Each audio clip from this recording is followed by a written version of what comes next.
Get ready to fall back this weekend. Clocks turn back 1 hour at 2 a.m. Sunday morning, switching from daylight saving time to standard time. It means an extra hour of sleep for many and increased daytime darkness. Here to help us adjust to the time change is sleep consultant Amanda Jewson. Good morning, Amanda. Good morning. Great to see you. When clocks You fall too. back, what does it do to our bodies? It's hard. In all honesty, the fall back is kind of good for human bodies. We like to go to bed later. And actually, when we fall back on the clock, we're going to bed later. So bodies can do that. We also get a little bit of sleep in. So that hour we lost in the spring, we suddenly find it again on Sunday, which is lovely. However, outdoors, this time change, people report, despite the extra hour of sleep, feeling groggy, tough, tired. That could be related to some of the light exposure as well. This time change comes at a time where our light exposure is lower, the days are shorter, the darkness is longer, so it can be tough on us. It is. Psychologically, that can be very challenging. What about with parents of young children? Does the time change impact little ones? Yes, my husband always jokes that this time of year is my Super Bowl, and it is because there's so much to talk about. So, if you have a child that typically gets up at 5 a.m. to begin with, which is really tough, when we fall back, 5 a.m. on the clock becomes 4 a.m. Ooh. Psychologically, that is really tough.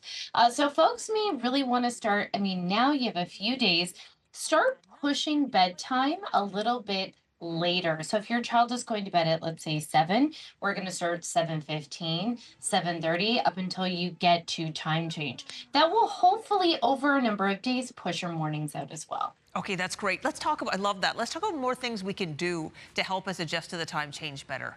You were talking about an alarm clock when I was preparing Yes. for this interview. Let's talk about that. Absolutely. I sleep with one legitimately for the last 9 years. And because we live in such a dark climate, but a sunrise alarm clock can simulate, excuse me, light exposure in the morning. So you can set it for, let's say, 7 o'clock in the morning, and over about 15 to 20 minutes, it slowly mimics the sun, telling your body, hey, the sun is up, we should be awake. So it's going to catch you at the lightest part of your sleep, wake you up, make you feel more refreshed. Folks, really, I can't stress this enough how important actual daylight is. So once the sun eventually comes out, go outside, experience light on your face, in your eyeballs. It's going to tell you, hey, we should be awake and outside. Now we are indoors a lot. Getting outside, experiencing natural light could do wonders for our energy. Oh my gosh, that's fantastic. Yeah, just getting outside whenever you can. Although it is fall, so it's not as bright. Yeah. Any idea of like how we can bring, when it is dark at night, any ideas how we can bring Yeah. light into our life? It's hard. I work from home, so it's easy for me to go and do like a 10 or 15-minute walk in the morning when I have a break. But, if you work in an office or on location, go outside for that 5-15-minute break. And it is a little bit chillier, but we have a ton of evidence to show that morning sunlight specifically, it helps stabilize your circadian rhythm. So time change means our body clocks are changing. So exposure to the light's going to stabilize your internal clock.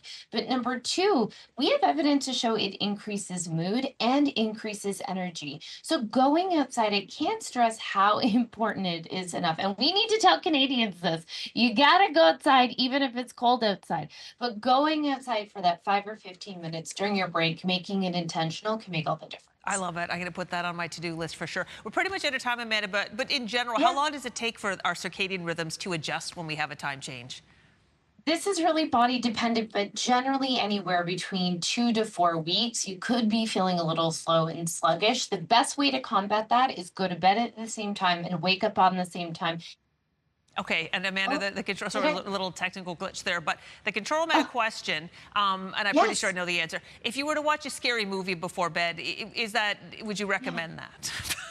Never. Absolutely not. And especially not Poltergeist. Even talking about that movie scared me. I know. I know, my heart rate's elevated. All right, Amanda, thank you so Oh much my for your time God. this morning, and happy time change My to you. pleasure.